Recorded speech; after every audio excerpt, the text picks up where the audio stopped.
በአካባቢው ባጋጠመ የጸጥታ ችግር ሙስናና ብልሹ አሰራር እንዲስፋፋ ምክንያት መሆኑን የምዕራብ ጎጃም ዞን አስተዳደር ገለጸ። በዞኑ ብልሹ አሰራሮችን ለመቆጣጠር የፍትህ ተቋማት መሪዎች ጋር የውይይት መድረክ በፍኖተ ሰላም ከተማ ተካሂደዋል። ንጉስንታየው ተጨማሪ ዘገባ አለው።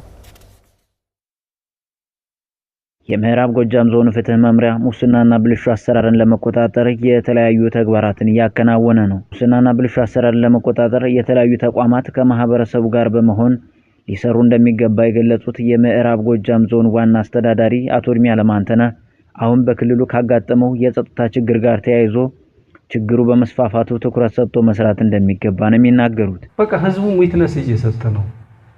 በእኛም በመንግስት መዋቅርም በዚህ መሰረት መሄድ አለበት። ማዘጋጃ ቤቶች በአግባቡ አገልግሎት እየሰጡ መሆን አለበት። ይሄ ለመሆን ደግሞ ሁሉም ሰው ሙሰኛ ነው ብለን አንወስድ እንችላለን፣ ግን በጣም ብዙ ሊሚቴሽን አለ እና ደግሞ የዚህ ገፈት የችግሩ ገፈት ቀማሾች እኛ ስለሆነ ይሆንም ስለሆነ የኛ መዋቅርም ይሄን በደንብ እያጠራ ስርዓት እየያዘ መሄድ ይኖርበታል ማለት ነው። ሙስናና ብልሹ አሰራርን ተከትሎ በተለያዩ ተቋማት የተመዘበረ የመንግስት ሀብት ላይ ክስ በመመስረት ከ29 ሚሊዮን ብር በላይ ማስመለስ መቻሉን የሚገልጹት በምዕራብ ጎጃም ዞን ፖሊስ መምሪያ የሙስና ወንጀሎች ምርመራ ክፍል ዋና ኃላፊ ኮማንደር አስማራ አሊ አሁንም በትኩረት ከማህበረሰቡ ጋር መስራት እንደሚገባ አሳስበዋል። አጠቃላይ በየሴክተሩ ያለው ነገር እስካሁን በ5 ዓመቱ ወደ 29 ሚሊዮን ብር በላይ ገንዘብ ወደ መንግስት ገቢ ያደረግንበት ሁኔታ አለና ይሄ ጅማሮች ናቸው። አሁንም ቢሆን ይሄ ድርጅት ብልሹ አሰራር ገና ጫፉ አልተነካም፣ ገና አልነካም። ባለን የሰው ኃይል፣ ባለን ዕውቀት፣ ባለን ማቴሪያል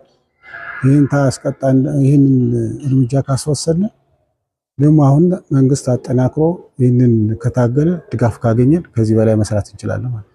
በአካባቢው የጸጥታ ሁኔታ ሙስናና ብልሹ አሰራርን ለመቆጣጠር አስቻይ ሁኔታ ባለመኖሩ ተግባራትን በሚፈለገው ልክ ለማከናወን ተግዳሮት መፍጠሩን የምዕራብ ጎጃም ዞን ፍትህ መምሪያ ኃላፊ እሱ ባለው መኮንን ገልጸዋል። ከሊዝ ክፍያ ጋር በተገናኘ የሊዝ ኦዲት ተሰርቶ የተገኙ ግኝቶች አሉ።